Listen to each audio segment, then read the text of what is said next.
Good morning and welcome to our Success Ready Pathways webinar. Today we're going to provide you some information and updates around Success Ready Pathways, which obviously is connecting with our merit and distinction that hopefully you all are very familiar with. Today's purpose is to just provide some general information and then some frequently asked questions that we've been receiving, and just an opportunity for you to hear that information. We do ask that if you have a question, that you put your question in the Q&A area so that we can follow up with that. And if you're having technical issues, that you use the chat feature. And then you'll be hearing from myself, Dr. Pride, and Ms. Worsham as we go through our Success Ready Pathway information. So to kick us off, I know many of you have heard many presentations from us over the past few months around Success Ready Pathways. And this is a piece that we regularly communicate in this. And so we will continue with that. But that roughly 6 in 10 jobs in the state of Arkansas require some form of an advanced credential beyond a high school diploma. And so our goal here is that we want to ensure our students graduate on a Success Ready pathway because we know our current workforce is not really meeting those pieces, which is a lot of times where you hear those skills gaps or workforce gaps. And so our goal is to ensure that every Arkansas student has that opportunity towards that path towards prosperity. And so as we talk about Success Ready Pathways, we look at merit and distinction. We are focused on what is the benefit to our student and what our students are leaving high school graduation with, that we can ensure that readiness is there to meet their personal needs and goals, but also the needs of our workforce for the state of Arkansas.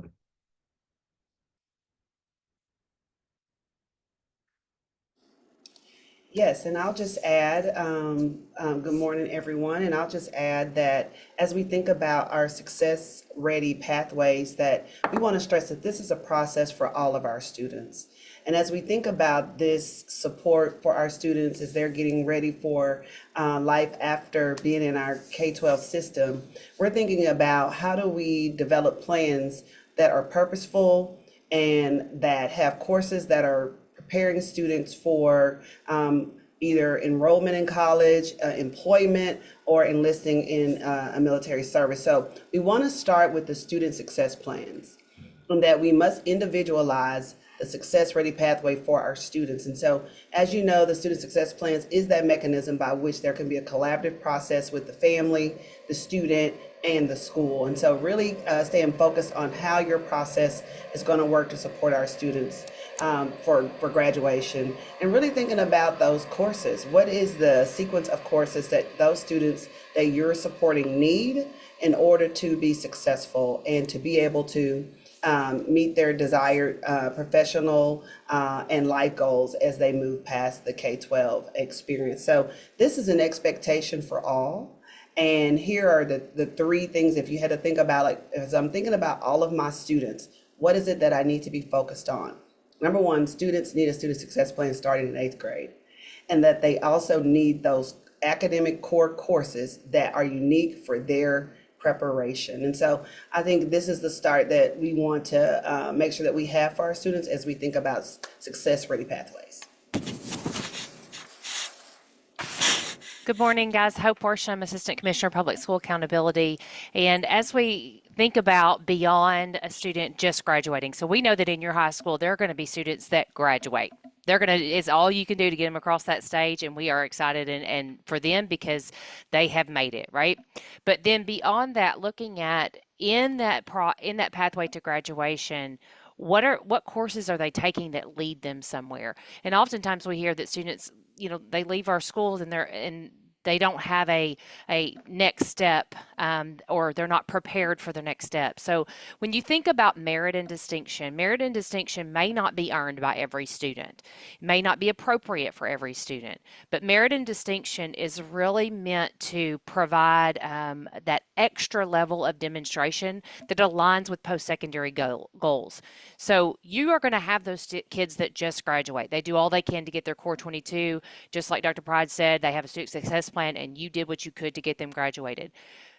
But then there's a whole another group of students that in that pathway, and as you're helping to prepare them to graduate, are we being intentional about setting coursework for them and helping them take coursework that leads to some type of post-secondary goal. And merit and distinction is really meant to recognize the students that go above and beyond your basic graduation requirements, and recognizing school systems that are intentional about providing those pathways. So, for example, if you're only offering level 1 and level 2 of a certain pathway, is your system really looking at that and saying, you know what, we're going to really encourage students to fully complete this pathway, because by fully completing the pre-educator pathway, they are better prepared to go on and be a teacher. We're going to invest the time and effort to offer that third level course. That also includes recruiting kids, ensuring that the teachers are supported in that classroom to make that program a viable option for students, and to make sure that they're receiving things within inside of that program that are leading them to be better prepared whenever they leave us. So merit and distinction, although we would love for every student to earn merit distinction, and it is a possibility for every student to earn merit and distinction, the reality is that not every student is. And it's really meant to be that differentiator for recognizing students that do go above and beyond, and recognizing school systems that are set up and preparing and being intentional about the courses you're offering, about the support you're providing inside of those courses, so that students are taking those, completing those, and ultimately being better prepared to leave and go on to their next step of choice.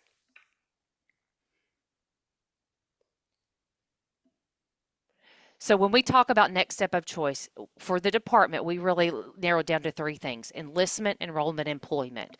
Our job as a high school is to make sure that kids are prepared for what they want to go on and do. And ideally for us and for our society, that is to go and be productive in one way or another. So we really feel like there's three ways to do that. Students who go and enlist, straight to enlistment, very viable career option for students that lead to lots of different opportunities. So what are we doing in the high schools to prepare students for enlistment? Enrollment, that is any post-secondary training of any kind, but making sure that students have the coursework in high school so that they are better prepared to go straight and enroll in a certain field of study. For example, if we know that a student is interested in teaching, maybe being ready to enroll is having some coursework, some concurrent coursework under their belt prior to going on to that secondary post-secondary school. And then employment, we know we have some students who they don't need any additional training. They're going to go straight to work. That's fantastic. Have we set them up with some skills in high school through particular coursework that leads to employment that also aligns with high wage, high demand, so that we know there's the demand for the jobs, we know that there are high wages within those jobs, kind of helping guide students into those pathways, give them the coursework in high school that gets them prepared for potentially going into that field, or at least knowing, hey, that's not the field for me, but I've picked up some really good skills along the way. So we have many questions and comments sometimes around the success ready pathways and what counts and what doesn't count. And so we're going to take a little bit of time here to discuss what that looks like. So the first part that we really want to provide information for is we want our students through their student success plans, as Dr. Pride mentioned earlier, to have that intentional planning that happened, beginning in grade 8 and throughout their educational journey. But at the same time, we want that intentionality in those pathway selections. We know students don't necessarily always have access to all of the things that might be listed here. But what you see on the screen are what we identify as our success ready pathways. And so I'm going to discuss a few things, and then we'll provide some information at the end. So one is the belief that there has to be a career and technical education pathway, and that is not the case.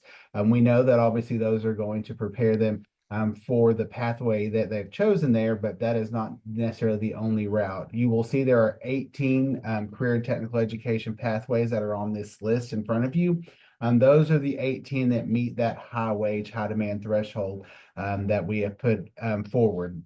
Then outside of that, you will see many different advanced placement opportunities. You're going to see ACE Cambridge. You're going to see International Baccalaureate. You're going to see discussions of world language. Those are all other pathways that we've identified that are great opportunities for our students. And then we have the general bachelor's degree prep. And that is where we are able to catch a lot of students that maybe don't have a focused pathway at the moment, or the coursework they're in is preparing them for just a general success in the post-secondary education opportunity. And so what we want to remind everybody is there's multiple pathways that you can choose. The ones that are listed here are ones that we're providing specific guidelines to in regards to how they can reach merit or distinction, so that we can ensure that alignment. But outside of that, there is the opportunity for students to still have those focus courses. If we go back to the earlier slide that Dr. Pride was covering, and ensuring they have a pathway, that we are ensuring our students have full schedules and are having those opportunities to focus in multiple pathways or a pathway of their choice. But within these that are listed on the screen in front of you is where we have specific guidelines, ensuring that they're meeting that readiness demonstration that becomes so important in the work that we're doing. So as we start to talk about merit and distinction, we want to provide some just guidance and clarification for everybody. So there are two steps. One is to complete a success ready pathway. So again, that can be any pathway that was on that previous slide, or that can be again a series of 3 sequence courses as fitting within your programming. The second, and really what the part that becomes so extremely important, is that demonstration of readiness. So how are they showing their readiness factor? And so that demonstration is outlined by some of the following things. So the first is an identified high wage, high demand credential. So there's not necessarily a credential for every pathway, and those are aligned to the 18 H2 pathways. And then you'll notice even in some of those that there's not a credential aligned, and that is because probably what is the best opportunity for that student is maybe early post-secondary credit due to the pathway that they're in. The next can be 12 or more post-secondary credits that include either a certificate of proficiency or 9 hours of post-secondary credits of academic core. So meaning they're going to have 12 hours of post-secondary credit. When we look at that certificate of proficiency, there is not a common thread of the number of hours of that a certificate of proficiency has to be. So we will see some certificate of proficiencies that are well beyond 12 hours. And then we see some that are less than 12 hours. And that is where students have the opportunity to stack certificates of proficiency. An example might be in welding. And you might see a post-secondary that does a 6-hour certificate of proficiency in TIG welding, and then a 6-hour certificate of proficiency in arc welding. And so if those students stack those two together, which would be our goal, they would reach that 12 hours. And so that is an additional way in which they can demonstrate that readiness. Then, of course, within our AP world, I'm achieving that AP Scholar or the AP Scholar with honor. And then the seal of biliteracy. So in the guide, we specifically mentioned the seal of biliteracy with world language, but we do want to remind everybody that that seal of biliteracy counts across all pathways. If a student is able to show that, they have that skill set of being bilingual or trilingual or so on, that is obviously very much a readiness factor and a skill that we would recognize in any pathway as a demonstration of readiness. And so again, our goal with merit is they're completing a pathway and then they have that demonstration, and that demonstration can come from one of these pieces. We will look at the Success Ready Pathway Guide that we've had available to you all this fall and kind of show you again how we provide that information for each pathway so you can see that. But again, we're wanting to ensure that there is that demonstration piece. And this is the part that is valuable to our student. Them completing the pathway and having the coursework, of course, is what's preparing them to be able to demonstrate that readiness. But the demonstration is what they are leaving with high school with beyond their high school diploma, that takes them to that next step, post-secondary work, enlistment, that puts them a little bit ahead, or that competitive advantage among their peers and colleagues. And so that's really what is the powerful and important piece to our student. And Ross, So, yes, can I jump ma'am. in on two things? So we often get asked, can the seal of biliteracy essentially stand alone? And the answer is yes. A student should be taking their coursework, and if along their coursework they can also complete the seal of biliteracy, that can stand alone as merit. So I know and that's one clarification we're going to make in the guide. A student who is already proficient in another language and then is learning English, they wouldn't have to be taking 4 years of Spanish in order to complete the seal of biliteracy. That program in and of itself is pretty robust and extensive, and it has guidelines for how you have to go about completing and being awarded that seal. In the slide deck, we have linked in the actual guidelines for you and how students go about completing that. I know there's a question of can the ASL qualify for syllabi literacy? So just click on that link when you get the slides, and it will show you how a student qualifies, who can qualify, and what documentation they have to submit to where to be able to do that. So we will share the slides with you. You will have those, and you'll have the links there. The other thing we get asked a lot is about post-secondary credit hours. What does general bachelor's degree preparation look like? So think about a student who you know is going to a 2 or 4 year university. Having 12 hours of concurrent credit sets them up for success going into that university work. Of those 12 hours, the expectation for merit is that 9 of those are in the core. And when we say core, that's ELA, math, science, social studies. Dr. Pride has also linked into the slides a document that shows you exactly which courses align with that academic core. So those are probably the two biggest things that we get asked right now is what counts for post-secondary for that general bachelor's degree preparation. And so of that 12, 9 of them have to be in the core. Then there can be one other course that's in anything that's not in the core academic subjects. Okay, so a student can be taking any combination of coursework, and if they earn 12 concurrent credit hours along the way, they qualify for that general bachelor's degree preparation merit piece. Then we'll look at distinction. So again, we want the completion of a pathway and then that demonstration. And so as we look at the demonstration distinction, again, this is us stepping up a level for merit.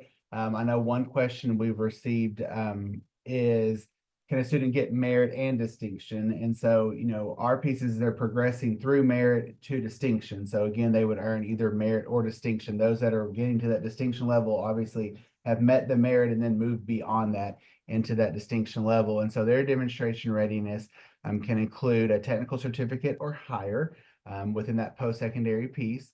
The ACE diploma within the Cambridge education area, the IB diploma within the International Baccalaureate, AP Scholar with distinction, the AP Capstone diploma, and then a youth apprenticeship leading to a registered apprenticeship. And I know we received numerous questions around the youth apprenticeship as well. The term apprenticeship is one of those that's used kind of interchangeably sometimes in language with people. And so there's a lot of attention right now on a national scale, on a state scale around apprenticeship. You'll hear lots about apprenticeships, pre-apprenticeships, youth apprenticeships. And so where we currently stand with this piece is that we will be using the youth apprenticeship. The reason we are using youth apprenticeship is that we can, with a registered youth apprenticeship through the DOL, the number of hours that are required for the on-the-job training and the related technical instruction is achievable by a high school student.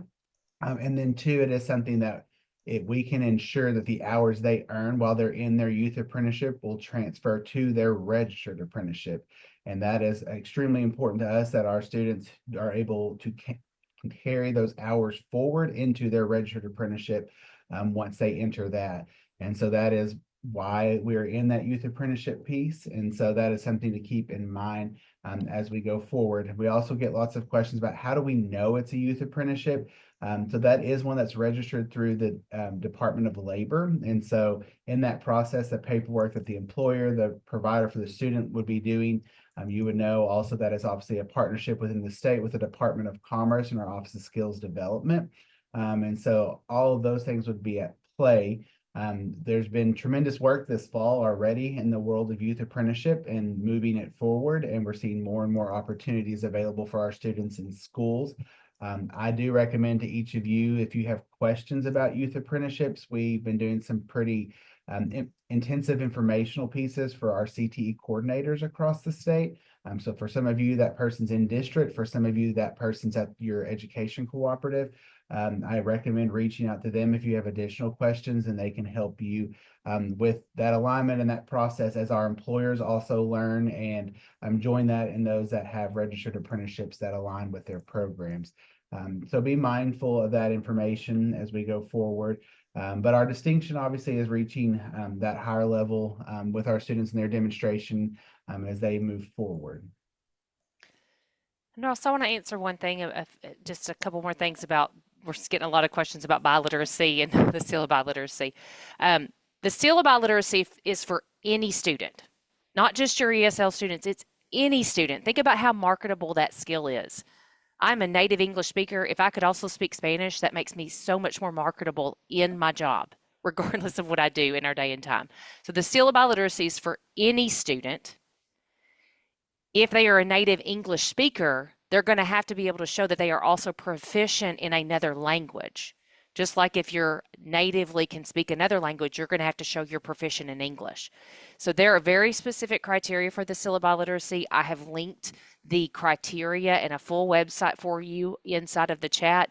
Take a look at that and see if it's right for your students. It's not easy to obtain, but we currently have around 1,000 students annually that are attaining that seal of biliteracy currently. The other question, Dr. Pride, I don't know if you want to address this one, is regarding AP courses. So if I'm taking an AP course for concurrent credit, does that count for concurrent credit, or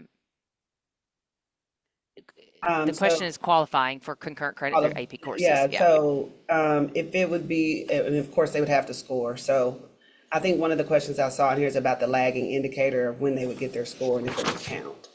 But AP, of course, there are options around AP. You saw that in the guide. But also, if this, you're asking if it'll be a dual credit. If they were to get post-secondary credit at a university, I would say that it would count in that 9 or 12 hour category, that they've acquired the 9 or 12 hours. I think that's the question that they're asking. But they The may part not we need to get keep, the AP credit in terms of making the score.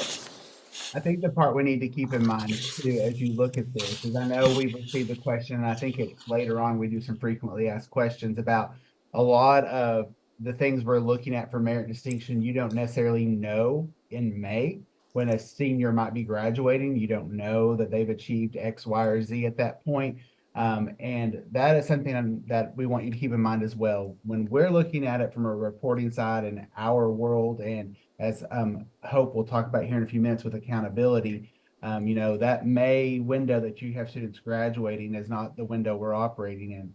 You locally, on how you celebrate this with students and who you're determining locally in May when they're graduating, if they met merit or distinction, and if your district chooses to celebrate that in some way, is going to be left to the local decision. As we look at it in regards to accountability, we know with degree completion and many other pieces that is a lagging information that we typically will not receive until the fall after those students have graduated.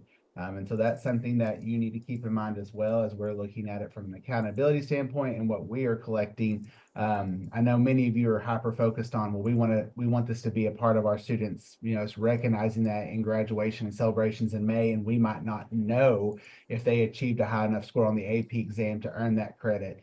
The other part we throw in there is that student might earn a qualifying score, but might go to an institution that doesn't give them credit for that based on what they're doing. And so as we award out the credit for merit and distinction in the accountability system, we'll be looking at those that is verified credit, verified degrees, verified meeting those distinctions through all the mechanisms that are reported to us. And so I know that's kind of that half and half, but as you celebrate it, and we hope you do, we hope merit and distinction is something that you are promoting within your schools to your families and students. But what you're going to do in May is going to have to be a local decision on how you move forward in celebrating that. Since we know on our end, we will not have an official, a final piece at the time you're doing your graduations. Yeah, Ross, and I'll just reiterate that it's really about what is the best pathway for the student, right? Like, so focus in on that part. If AP may be the pathway, and as Ross said, in order to get that merit or distinction, it has to be about the credit that they receive in post-secondary, but it's really about the pathway for the student. Are they prepared? And is that the best pathway for the student? And we have a question about, is it an and or an or? Like if I'm a student, Ross, do you mind going back to the slide that had the distinction, all the pathways on it? Sorry to ask you to. There's all these transitions, so I know, right? You make this them. one. Yes. So when we're thinking about qualifying for merit or distinction, it's a It's not a and. So, for example, a student can complete all of the requirements for advanced placement AP Scholar. They don't also have to get 12 concurrent credit hours. Like completing the requirements for AP Scholar in and of itself qualifies the student for merit. Completing 12 concurrent credit hours in and of itself qualifies the student for merit. So a student may take a couple of AP courses, and inside of that, they're getting some concurrent credit hours as well. It's the combination of all of that is what would qualify them for merit. So you'll be looking, and we plan to have a system that helps you better track this coming very, very soon. We just don't have it ready yet because we want you to be able to see when that student is sitting in front of you in 10th grade, what have they already taken that qualifies them, so that you have the information to say, hey, if you'll just take one more AP course, that's going to get you where you need to be. Or if you'll just take one more concurrent credit course, let's see what we can get in your pathway. So we do plan to get you a tool that will help with that. It is just not ready yet. So, but they stand alone. They stand by themselves. So 12 hours concurrent credit is one way to get merit. AP Scholar is a completely different way. And I'll piggyback on what Hope was just speaking about there. I know this can be a lot, and sometimes there's just so many things to look at and keep in mind.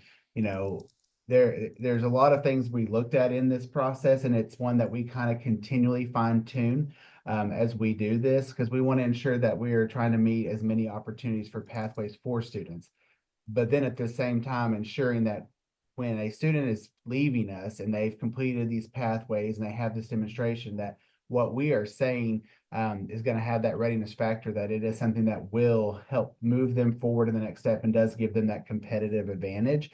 And so that becomes unique as we try to do that on a statewide scale. But there are a lot of opportunities for students and a lot of different paths that they can achieve that, which is what makes it a little bit more complicated, because we put a lot of paths in there, but ensuring that they're getting that readiness, and at least one of those is ultimately the goal. And So Ross, what- I want to highlight, because we're getting several questions about one specific thing. As Ross said, there have been some recent changes to the Success Ready Pathway Guide and to the requirements regarding the Workforce Challenge list, but we're still getting lots of questions about that. If you had the guide that was on the website previously or shared previously, there's been just one minor change when we realized that we may be posing some barriers and limiting some programs by requiring that Workforce Challenge list. So we want to do what's right for students and what's right for high schools and higher ed institutions. So that has been changed to what Ross explained earlier, the 12 hours of post-secondary credit and a CP for students who are pursuing the CP, and it just says CP. It's no longer linked to the Workforce Challenge, and for the TC, it's not linked to the Workforce Challenge. So just to reiterate that, 'cause several of you are asking about that. And that guide was actually updated this morning on our website. So if you have been locating the guide, but on the dcte.ade.arkansas.gov I'll website, put it in the chat. there you go. Under career readiness, that guide does reflect those updates. And again, those updates were reflective as of about 9 o'clock this morning. So do be mindful of that. And that again goes back to part of this fine tuning as we have written these out and modeled and looked at what this looks like with prior graduates, but also working with our post-secondary partners, our secondary partners. There's a lot of people in play in this system, and we continually find different things that we see where we might be creating a barrier for a student, and we want to ensure that we're giving them the opportunity, and that then those opportunities are going to lead them to a successful piece. So that's kind of a good segue into our next slide. So we have the Success Ready Pathway Guide that is available. I believe now you have it in the chat, but also on our website. And so this guide is to just give you information. So those pathways we showed earlier, each of those are spelled out in a table that looks similar to what you can see right now, where we're going to talk about the pathway, what those leveled courses would look like, then to achieve merit, what that would mean, to achieve distinction, what that could mean. This again in the guide is just to give you some reference, some guide points. As Hope mentioned earlier, there are a lot of ways in which you can achieve merit or distinction. And so I'll give you the example of like world languages because we've talked about civil biliteracy. When we reference world languages in here, we list civil biliteracy as their way of achieving merit. But knowing that that civil biliteracy could count in any area is something to keep in mind, but obviously it has a good reflection point there as well. And so knowing what will work for your students and then what is that ensuring they complete a pathway and then they have that demonstration. Obviously, as we talk about ACE, AP, the IB, those are going to be very specific to students who complete those pathways. Also, when we start talking about credentials, that's going to be credentials that we have provided with our H2 pathways that are very specific to that. But when we start talking about post-secondary credits, it kind of becomes an open door within the 12 credit hours to all areas for all students who are in those pathways or in pathways of their choice. So again, the guide is there just a tool and resource for you all to use.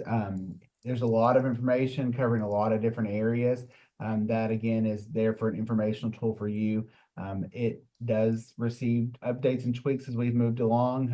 Obviously, like the one we just made that Dr. Moore was just talking about.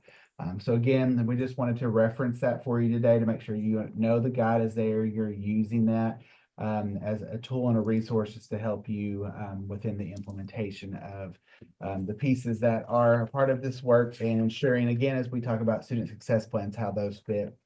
So we also have this slide, here's an example of one that's not really regarding those CTE pathways and specific to the AP Scholar tracks and the 4 different ones that do exist within the system, kind of looking at what that would be to get to the merit level. And then of course that distinction level within AP Scholar and using the guide just as a reference point and helping you understand and if needed, your fellow educators, parents, students in that process.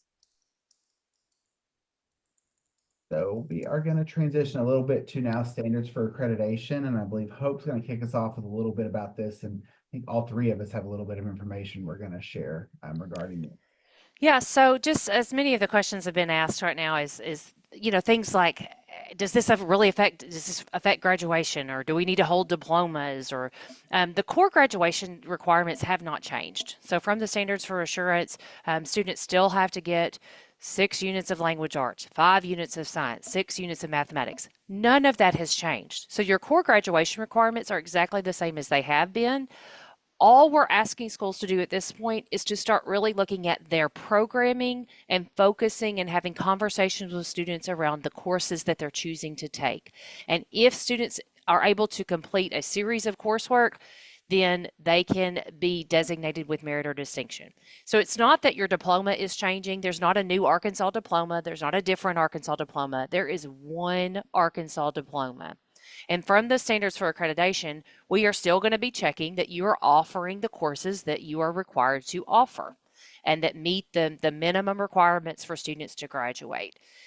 Then when students are able to go above and beyond that and complete the coursework in a designated pathway and also show the demonstration, then you're able to celebrate that with a student. And however you choose to do that is your choice. There's not going to be a separate sticker from us to put on the diploma.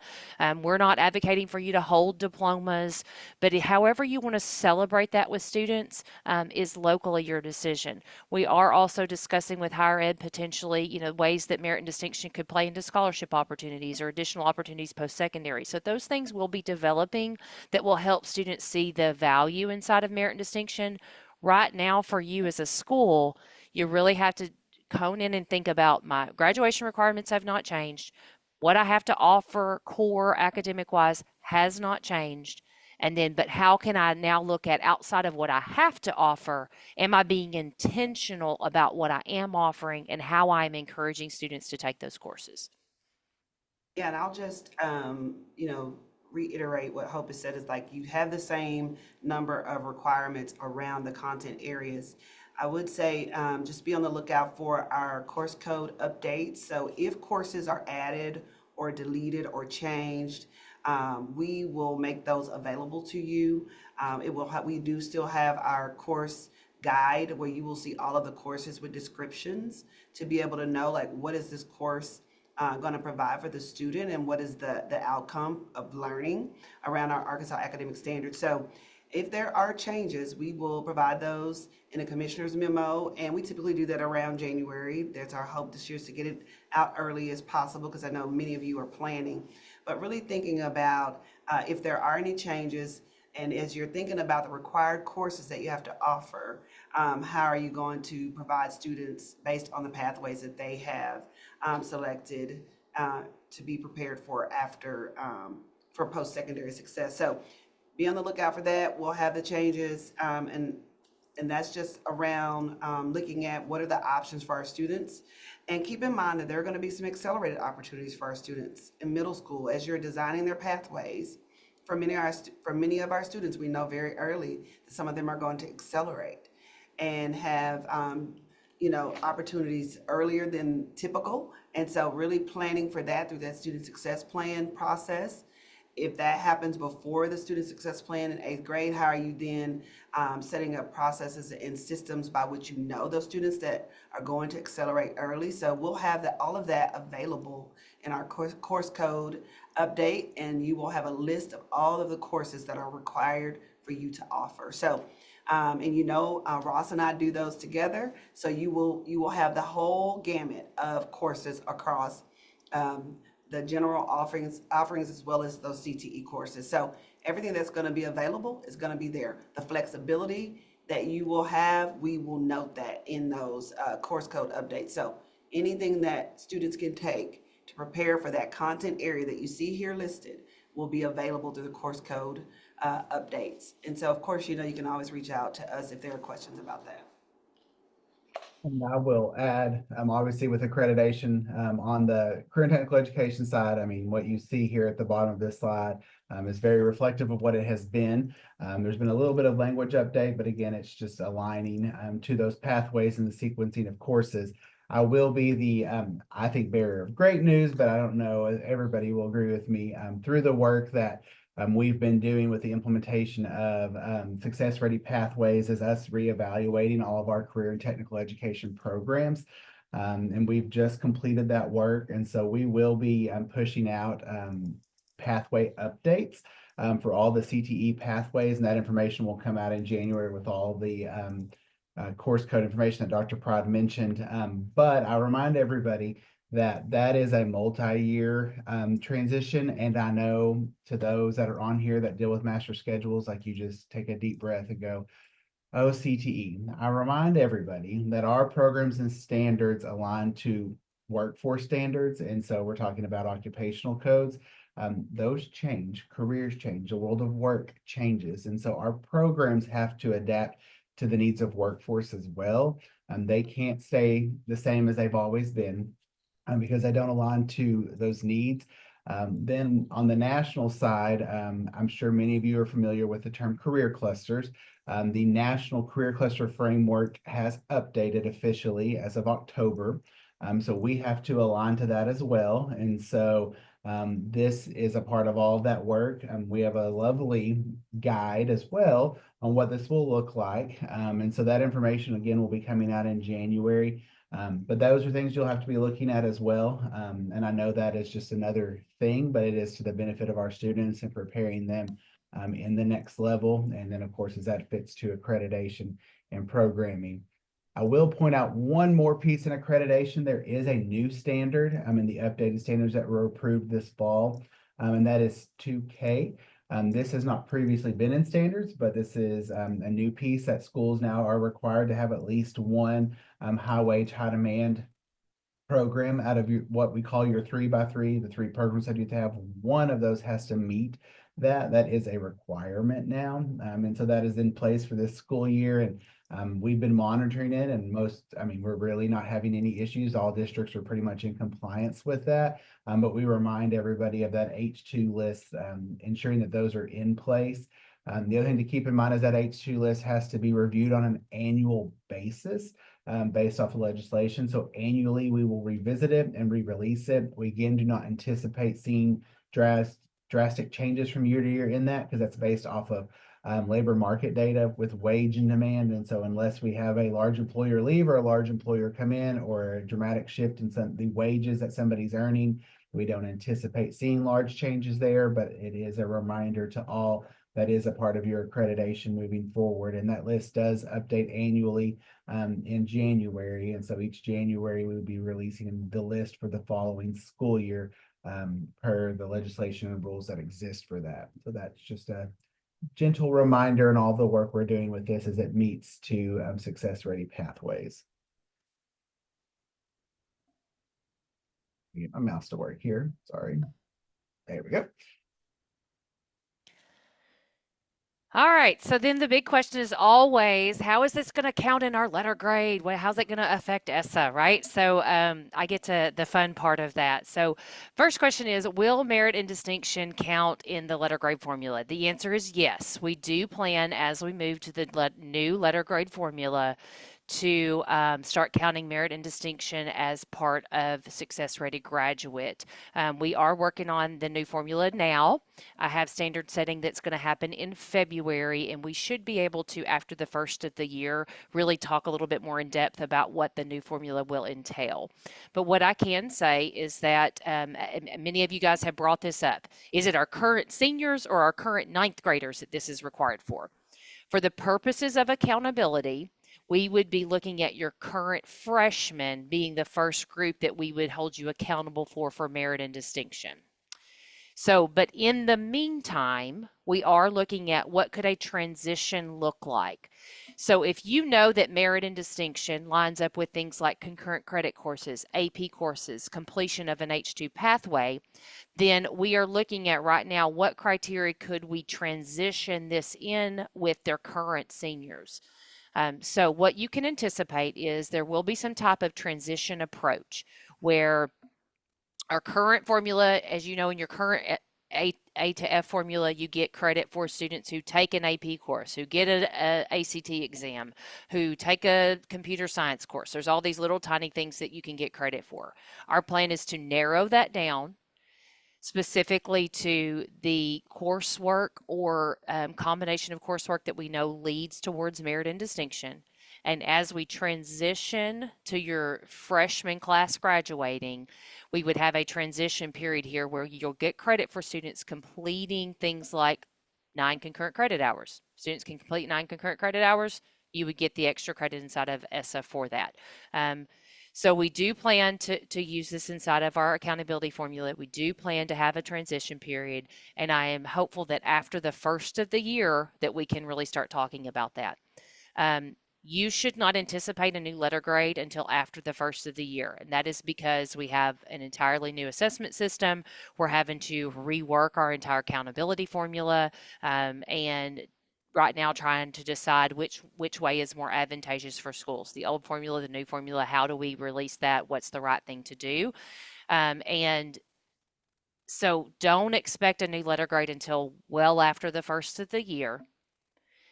And then even in that, we do plan to have a transition to until this time of this merit and distinction being fully implemented. So what I don't want is high schools thinking, oh my gosh, my letter grade's going to tank because of this. It is not. That is not the intent.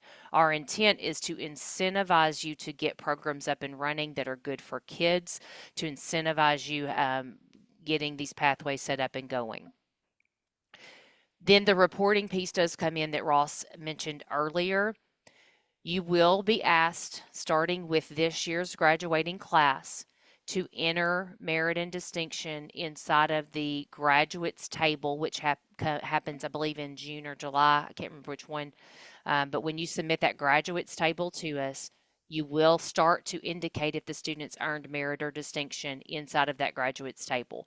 For a couple of years, we will also be double checking that data in the background until we can fully get the system set up that tracks it for you. So all of this is going to have to be transitional for a period of time.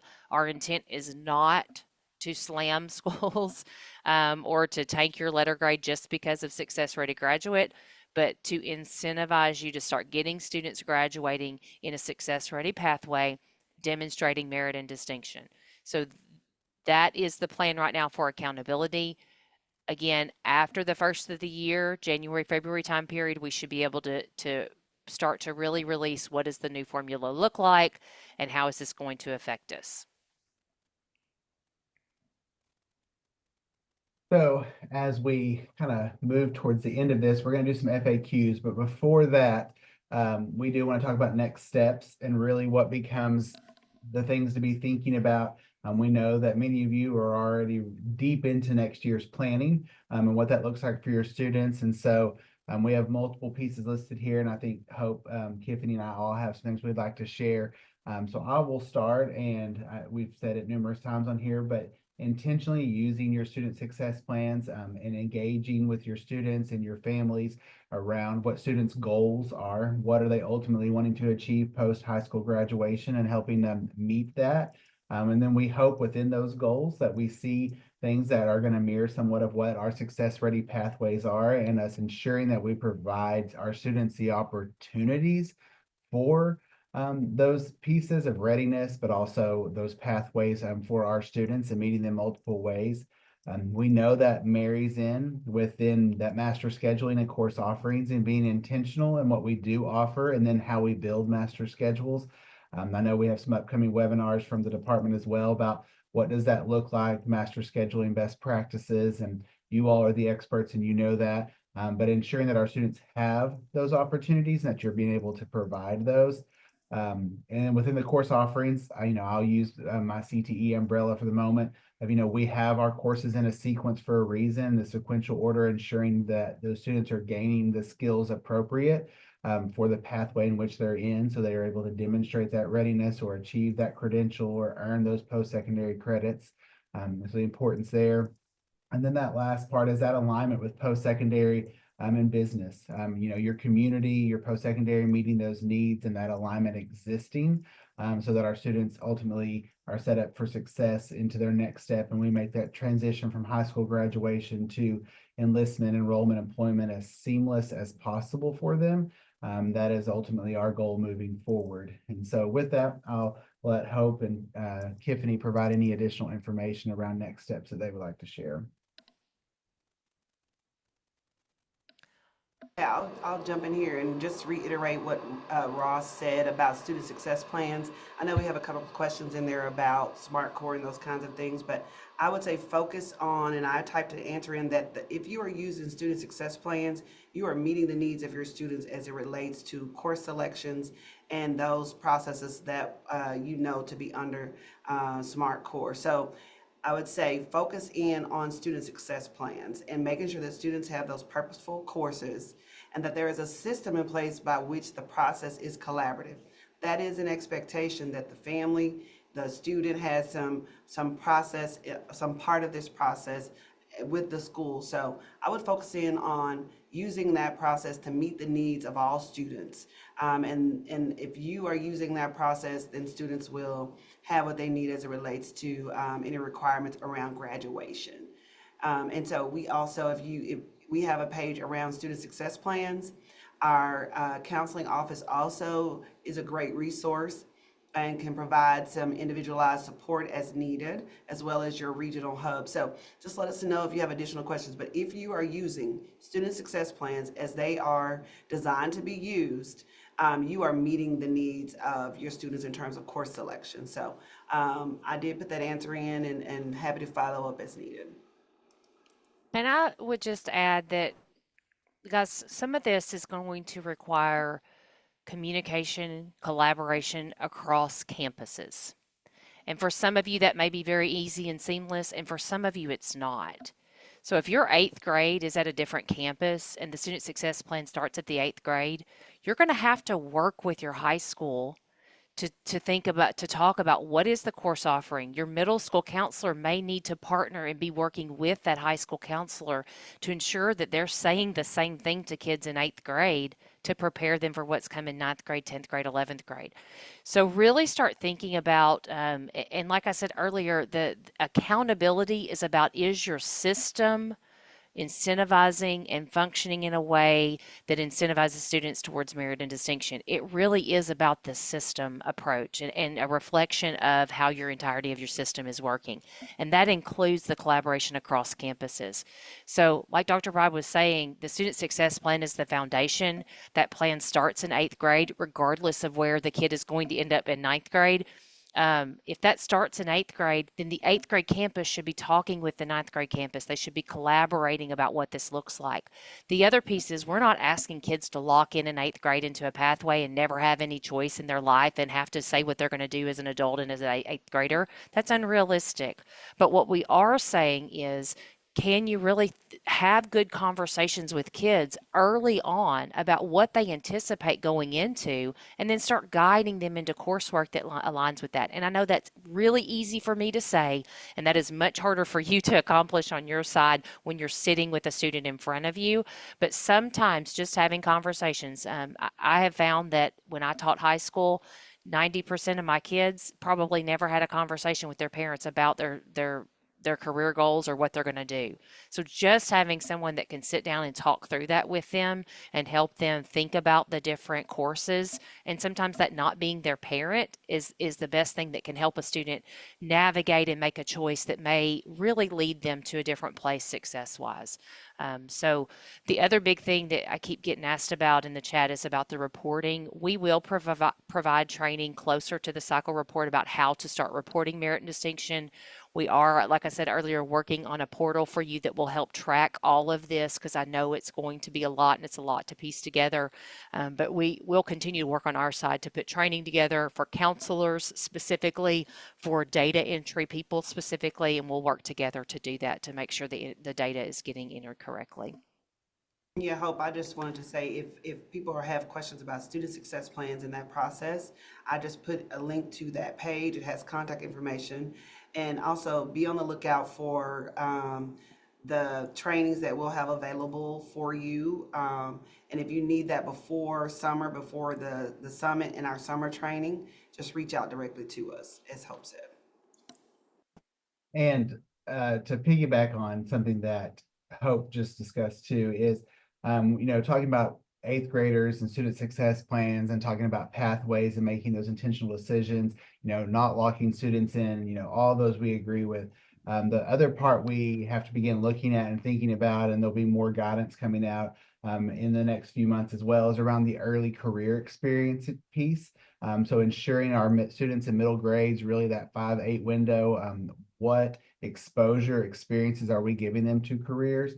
We know how important that is, and us having those intentional conversations, because as Hope mentioned, a lot of times that's not necessarily happening. And I can speak from my personal experiences, 11 years of teaching eighth grade career development.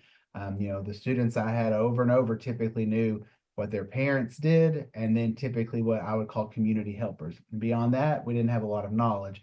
And so ensuring that we're exposing students to the workforce within our region, and then how the workforce changes, and how, working in a manufacturing plant today is very different than probably what a lot of us think. Probably the cleanest, most comfortable places you would work compared to what most people think of a dark, dingy, dirty place that's loud and hot. And so again, it's just understanding and providing those experiences for students is also an extremely important piece as we move into that.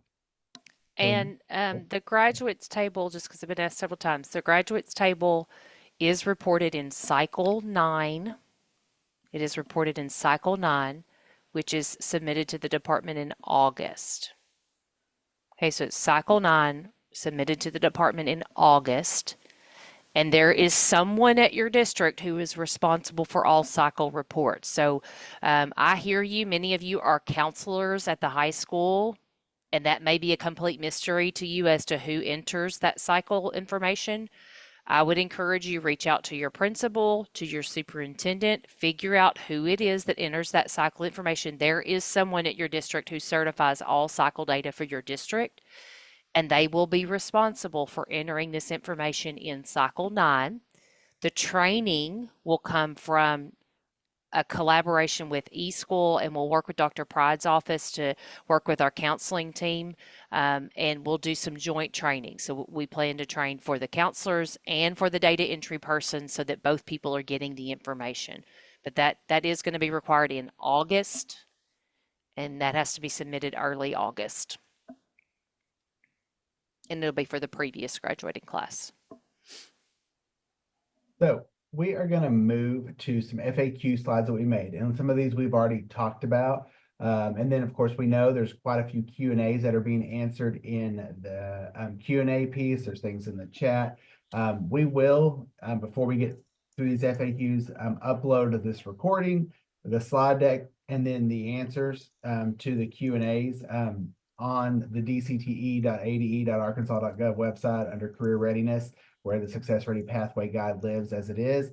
So those will be available there for you probably tomorrow. Obviously, the recording is going to need some time to download and get it uploaded. But these are FAQs we had on here before we started today of just questions that we have received. So we're going to take a second to just kind of run it through these. And then from there, we will kind of conclude our presentation. And so I will take this first one of, must a student complete the pathway sequence in the demonstration to receive merit or distinction?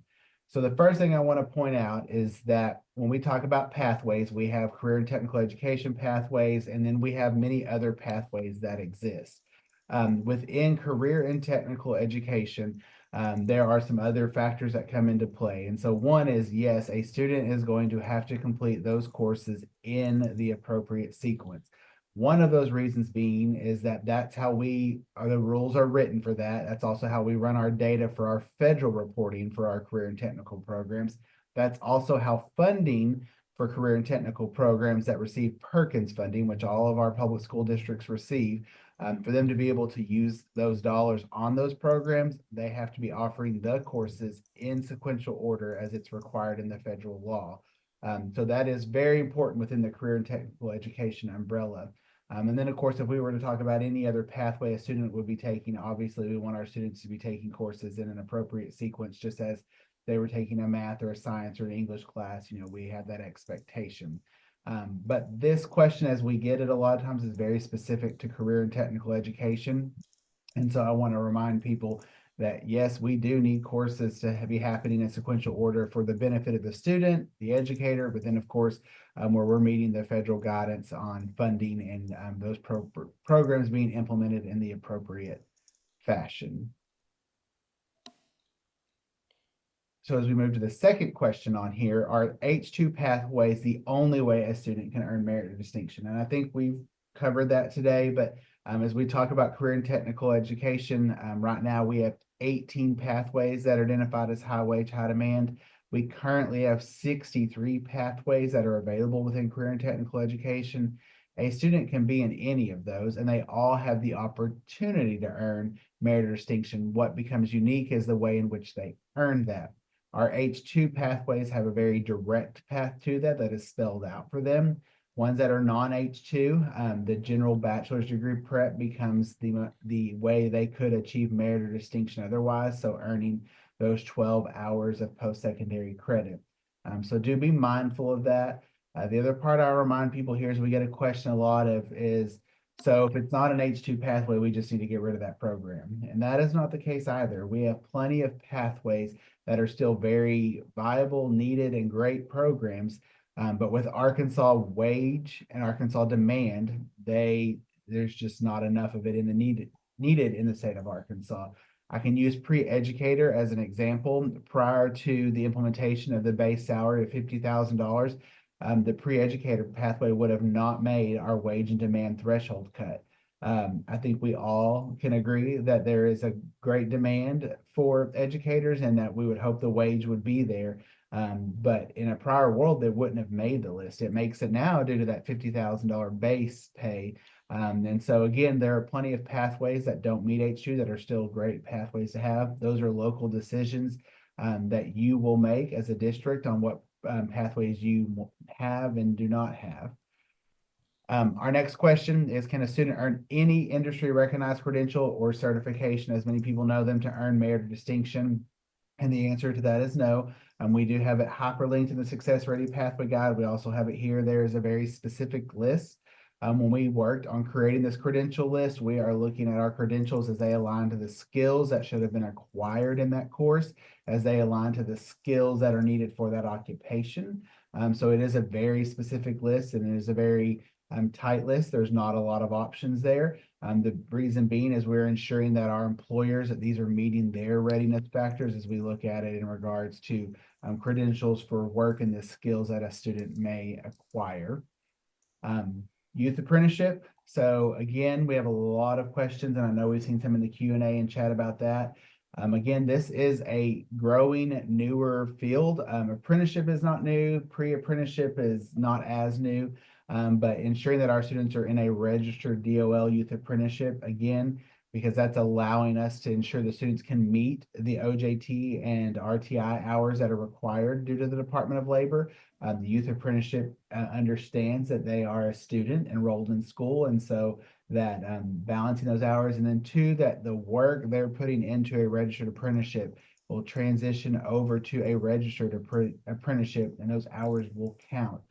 So if they're doing electrical or plumbing, and then they move into that registered apprenticeship when they are eligible to do that, the hours they have already earned will carry forward with them. And that's where that becomes so important in the work that we're doing with that and the focus towards the youth apprenticeship piece.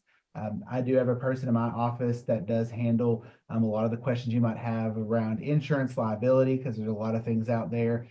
We as a state are in a very good place that most of that is not as big of an issue as it used to be. And then also our colleagues at the Department of Commerce Office of Skills Development, they oversee the Office of Apprenticeship for the state of Arkansas. And so much of that work will be working with the Office of Skills Development as well, if you're doing a youth apprenticeship. So do y'all want me to just keep going with the questions, or do you want to go on and chime in on anything? I know those have been heavy CTE pieces. Yeah, Ross, there's one in the chat regarding CTE, and it refers to if a student changes their mind about a pathway and they've taken the level 1 course in 9th grade for a particular pathway, but then in 10th grade they switch to another one. Do they have to start with engineering? Engineering was the example they gave. So would they need to start with engineering 1 in 10th grade and take those in order, or could they take 2, 3, and then come back and take 1? So again, if they are switching pathways and the level 1 course is a different level 1 course than they took, then yes, they do have to start at the level 1 course, because again, that is giving them the foundational skills to be successful, and then those build into the level 2, level 3. Now, if they're staying in a similar cluster area, a lot of times our foundational course counts across multiple pathways. And so it might be the same level 1 course, and they obviously would not have to redo that. But if a student, let's say, was in accounting and then decided to switch to engineering, obviously their level 1 courses are going to be different. So they would have to begin back at that level 1 course. Also, as mentioned earlier with acceleration, our move here is that you have more and more opportunities for students to begin their pathways earlier. We already have many schools that begin level 1 CTE courses in the 8th grade, and that is an opportunity that's available, and more conversation of that becoming available statewide. But with that, looking at your students, and that, our programs are typically 3 courses. And so a student making a decision and changing in year 2 of it is still plenty of time for a student to typically finish out a pathway. And so being mindful of that as they move forward with the sequencing. There's also a question about some CTE courses are both level 2 and 3. How will these be taken in order? So as I mentioned earlier, we've done some pathway revisions, and that information is going to come out in January. So those things have been corrected in our pathway revisions. Obviously, we've had some programs in the past, especially heavy in our agriculture programs, where here it's a level 2, here it's a level 3. All of those things will be corrected as you see our updated pathways coming out, that you will not see where it's counting one versus the other. However, our rules are written currently that we are able to track a student based off the pathway they're enrolled in to meet their coursework. But you should see that correction happening. Also, you should see some nice language cleanup that our course sequencing will make a little bit simpler to understand, and then actually follow a typical 1, 2, 3 numbering sequence versus different names for every course.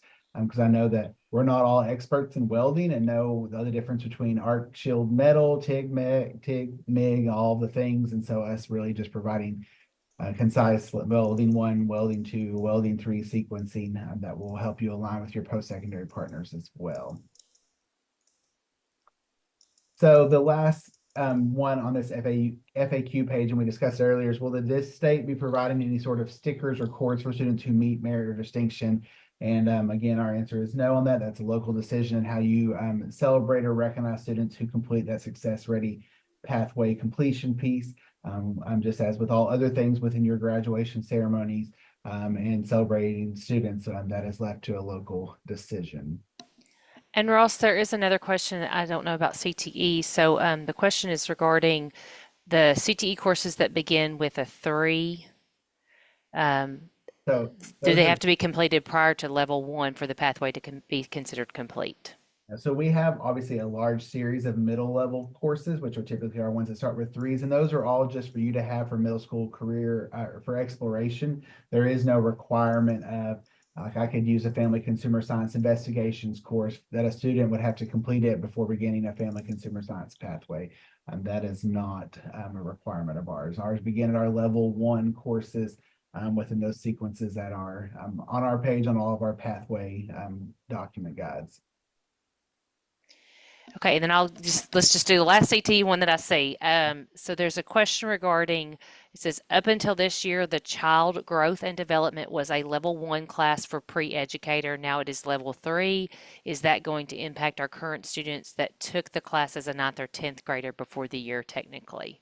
So anytime a course changes, it obviously, the rules that were in place when a student began it will stay. We have more transition documents than I ever wanted to actually see. So they are there. Now, the child growth and development changed when the pre-educator pathway started, or was rolled out in the fall of 21. So that has been in that place since the fall of 21.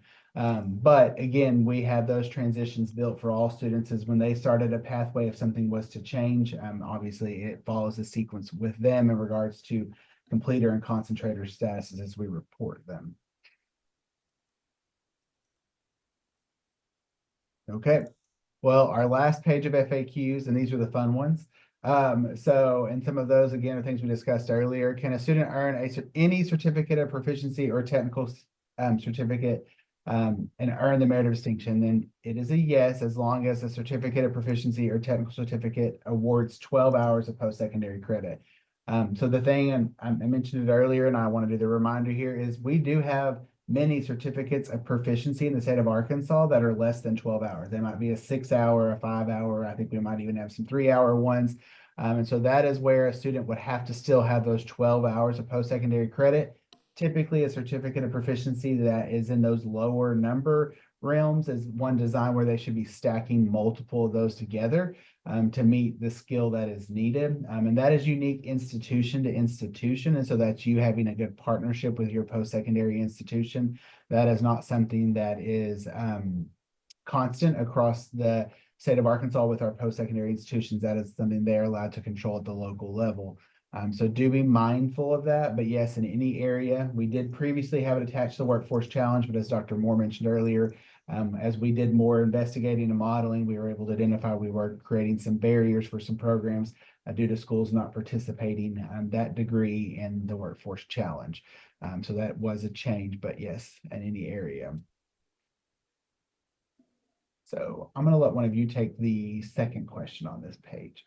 Yeah, I'll jump in here. So, and I answered this also in the Q&A. I think somebody asked me this question, and I think we sometimes use the language of academic core because the 9 credits that we're referencing would be those that where you would see students getting the dual credit through they're eligible for the endorsed concurrent enrollment process, which is referenced in our grading rules.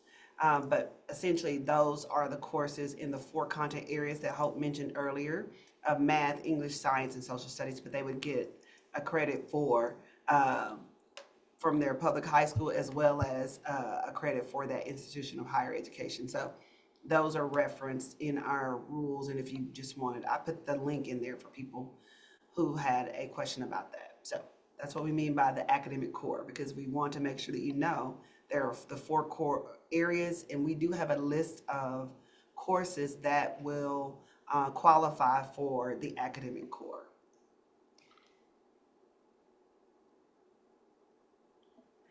And I just want to address one thing out loud. We've having a lot of questions about when will a common student success plan platform be ready. We are working with a group right now, and we'll potentially have a pilot system ready in the fall of 25 with something more statewide in the fall of 26. So Dr. Pride's team did put out a template, a Excel spreadsheet template that could be used. In the meantime, you still have access to your college and career ready planning tools from the department. Many of those have a success planning tool inside of that. So if you don't know that, every district in the state has access to a college and career planning tool. You had a list of 7 to choose from. Every district has chosen one of those tools to utilize.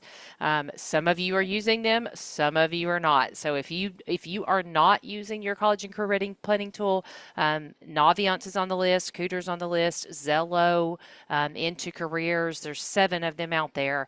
If you're not utilizing that tool, you reach out to Kaylin Bumbaugh at my office. I put her email address in the chat as well. She can tell you which tool your district has chosen, if your district is using it, and she can also help support you with training and help in that tool. So until we get the seamless system up and going, those are really great tools to be using in the meantime. Hey, I want to jump in and just provide one little higher ed piece of clarity on that first question. Additionally, you may have a student, because we know that the purpose of certificates of proficiency are not only to get directly into the workforce for some students, but to move towards a technical certificate and stack towards that. So you may also have a student that gets the 12 post-secondary credits, but say Ross had given an example earlier of how some CPs are less than 12 hours. If they did a CP that was 9 hours, they could still get this if they then took, for example, technical math, because maybe technical math is a course that would be leading them up towards their TC, because we know many students may start a program of study while in high school and then continue at the community college to finish that TC up. So just another example of a way to achieve merit through a CTE pathway that a student is getting a CP and concurrent credit. Okay, so that goes to our FAQ. I'm going to move to this slide because it has all of our contact information on it. And we kind of have broken it up as you have specific questions. If you've not gathered, I think we can answer a little bit of everything in them. Sometimes maybe none of us want to claim to be the expert of one, but obviously the areas that become of this. I think what becomes so important with this slide too is with Success Ready Pathways. This is a very large encompassing piece that touches all of our parts of the Department of Ed. Obviously a heavy piece within career and technical education, heavy within higher education, and then of course on DESE and our K-12 education opportunities for students. And so we want to make sure that we all see that and understand that, and there's a lot of hands in this process. And as we work through it to get it to a great place for our students to ultimately graduate success ready and have those skills needed to be ready for enlistment, enrollment, employment is our collective goal to make the state of Arkansas an even better place for our students and families. So with that, that is the end of our presentation. I'm not sure if there's any more. Ross, yeah, I want to add one more because we've gotten a few about this. So on the front page of the Success Ready Guide, where it outlines the 3 things in green, and it says purposeful course selection. Ross, I don't remember the exact wording on that, but it's I believe it's a specific Success Ready. Oh, let me just escape that. If you Yeah, go back because I'm going to say it all wrong and I don't want to say it wrong. Okay. Purposeful courses in a success ready pathway. What we mean by that for a student that, like, let's say, for example, you know that this student is going to go on to university. You know that's their plan. They have a career pathway that's going to require a 4-year degree. When you're thinking about a purposeful courses and success ready pathway for that student, that is really about, are you getting them the right math to be ready to go straight into college? Like, can we go ahead and knock out college algebra? Or are they going into a career field that's really heavy math? Can we make sure that they get AP calculus under their belt before they leave high school?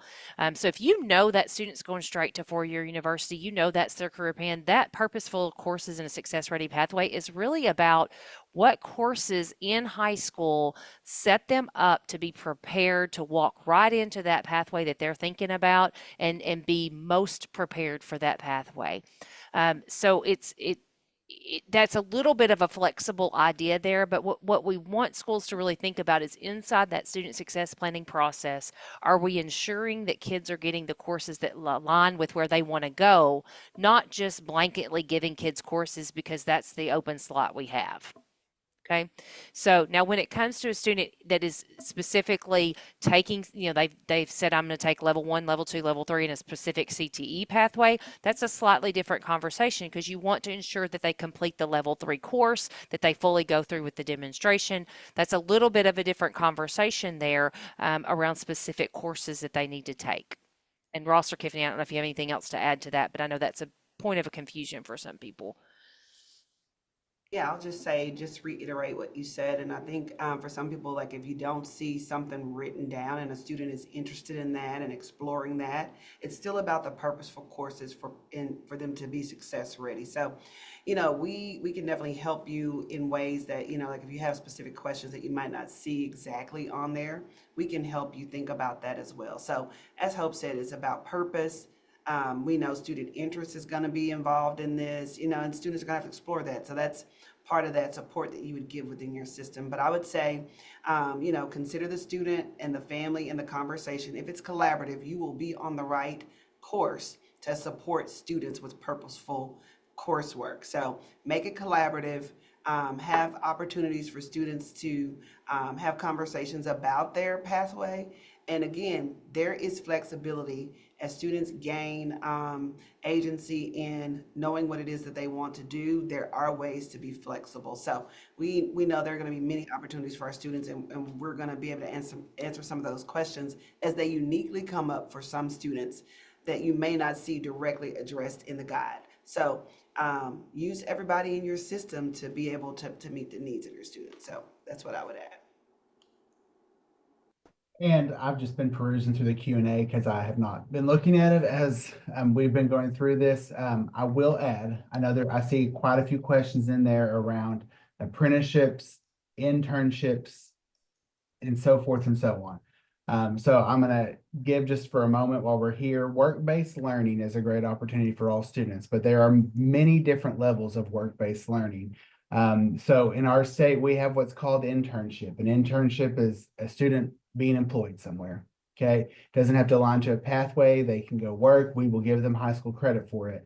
But there is no guarantee of employment post-graduation. There's no guarantee of a wage. There's really no guarantee of anything other than that work experience as long as the student keeps it. So as we look at merit and distinction, we recognize that work experience is a very important piece. But right now, us looking at internship as an opportunity for a student to get that meeting their merit or distinction readiness is not one that we're going to put in there to say that it is the same value of a student having X, Y, or Z. And the same goes for those other options. And that's why that youth apprenticeship is the one that we are really looking at. We do highly encourage work-based learning opportunities for students. Especially for those of you that your students don't have full schedules their senior year and your response a lot of times is they have to go work. Well, then let's make it an organized work-based learning experience where there's some oversight in that and protections to your student, but at the same time building partnerships with your community for students there. The other part with youth apprenticeship, there's many questions about, is there a list of where there are youth apprenticeships here, here, and here?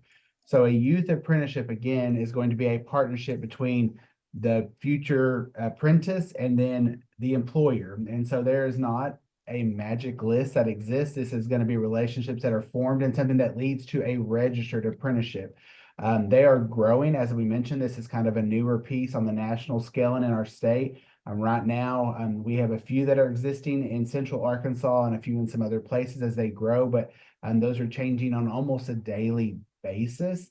I always go back to, if you need a point of reference, we do have an apprenticeship office for the state of Arkansas under the Department of Commerce. That is a great starting point. Of course, you can always start with our work-based learning office here at the Division of Career and Technical Education at the department, and we can get you connected with the right person. But if you're going to just cold call and say, hey, I want my kids to have a youth apprenticeship, like that is more of, you need to work on the relationship with employers on the employer side to build out youth apprenticeships. Each of you have workforce boards across the state. We have 12 regions. There's opportunities there as well as we look at that. And so be mindful of the differences that exist there, and then us really trying to ensure those opportunities exist, but also as we look at merit and distinction, really setting a standard of guarantee opportunities for our students moving forward. So I did want to add that. I know that there's a lot of questions, and feel free to reach out to me on an individual basis as you might have more questions about that. Ross, you were addressing this, but we keep getting questions while you were talking about it. So just to be clear on it, because I know in one iteration, in one talk, at one point months ago, potentially career practicum internship was part of merit distinction. But could you restate again what you were just saying? So That now merit distinction, the career practicum is not specifically one of those demonstrations. as we look at work-based learning, the only thing that's going to count for merit or distinction at this point is the youth apprenticeship. And the reason that it is youth apprenticeship is we're not trying to limit people. We are trying to ensure that what that student is doing is something that will carry forward with them. With a youth apprenticeship, because an apprenticeship requires X number of on-the-job training or OJT hours and related technical instruction. In a youth apprenticeship, that is guaranteed to move forward into their registered apprenticeship, where if they do any of those other options, including a state pre-apprenticeship, they might switch into another apprenticeship provider, and that apprenticeship provider might not recognize any of the work they have done and make them start back from square one. And that is not what we're wanting. So that is why we are focused on the youth apprenticeship opportunity as our merit and distinction as we move forward. Now, do we know that work-based learning, internships, career practicums, pre-apprenticeship offer some phenomenal work experiences and some great opportunities for students? Yes, and we do not want to stop doing those. Those are great. Continue building those. But in the world of merit and distinction, where we're ensuring the student's readiness and it's going to carry forward to their registered apprenticeship, that is where we want it to be able to move forward. The other part we got to keep in mind is that not everything has a registered apprenticeship, not all occupations. And so it is going to be unique to that as we build those out as well. So that is youth apprenticeship is the way for merit or distinction. Beyond that, you're going to have to look at other options with either credentialing or post-secondary credits or seal by literacy as their way of meeting merit or distinction. And along those same lines, career practicum doesn't seem to be listed as a level 3 option. So is it an option for level 3, even though not specifically called out in the Pathways Guide? So you're going to receive updated information in January in our pathway guides around career practicum and course sequencing. And so rather than getting in a deep conversation here about it in January, when we release those course code updates for next year, and then this pathway revision guide, it will provide you all the information you need to know about career practicum in regards to the level course sequence within CTE. And Dr. Pride, there's been a couple questions about coding. If a school is going to be offering concurrent credit / AP course, if they're a blended, asking what course codes should be used for that. I'll take the question. I'm not sure right now what course code would be used, but we'll have all of that. I'll take that question and make sure that it's addressed in the course code updates. So if I'm getting the question correct, it's wanting to know if a course if it's an AP course and they qualify for, if it's an AP course, you're trying to see if they're going to get credit for it, they have to score 3 and above. So I'm not sure of the question, but I will make sure. Yeah, I think the question is if I'm offering an AP course that is also a concurrent credit course. So if it's a dual blended course, so the student is AP credit or concurrent credit. What course code we would give them, we would provide that in our update, or are they asking about a coding for something Yeah, else? I believe the question is regarding in regards to if a student's trying to earn merit or distinction, if they're earning merit through concurrent credit, and it's an AP course that is also receiving concurrent credit, what course code should they use? So maybe we need to discuss that and come back with an answer. Yeah, I'll look at that and to see if there's any different, something that they would need to use and how we would keep up with that course that qualifies as both, I guess essentially is the question. Yep. And then Ross, one other thing we may want to just address, can the required pathway for H2 be offered through a partner school such as a College Career Center program? Yes, and so your secondary career centers that we have 31 of them across the state of Arkansas, If you have students going there and earning their CPs, TCs, a credential, that is obviously a great opportunity and way for our students to meet that merit or distinction. And for many of the cases, them earning that certificate of proficiency or technical certificate, that is probably the easier or easiest way for them to achieve that, especially with the certificate of proficiency or technical certificates. So yes, those are great ways to do that. I think that's about, I think we've addressed just about everything that's come through in the chat. Because like Ross has said many times, if you have further questions, call us. On the accountability side, be looking for stuff after the first of the year to come out regarding the accountability formula from my side. And I'll say it again, the recording, the slide deck, and then the Q&A that we have that we can answer that is beneficial to all will be posted on the dcte.ade.arkansas.gov website under the Career Readiness tab for you all to be able to go view and have that for reference as you might need it. And then, of course, that's also where you can always find the Success Ready Pathway Guide. The most current is what will be posted there on that website for those that need that and use that. So with that, I'm going to stop sharing. We thank you all for your time. Thank you for being here with us again. If you have questions, feel free to reach out to us, and we will gladly get back with you on what your question might be.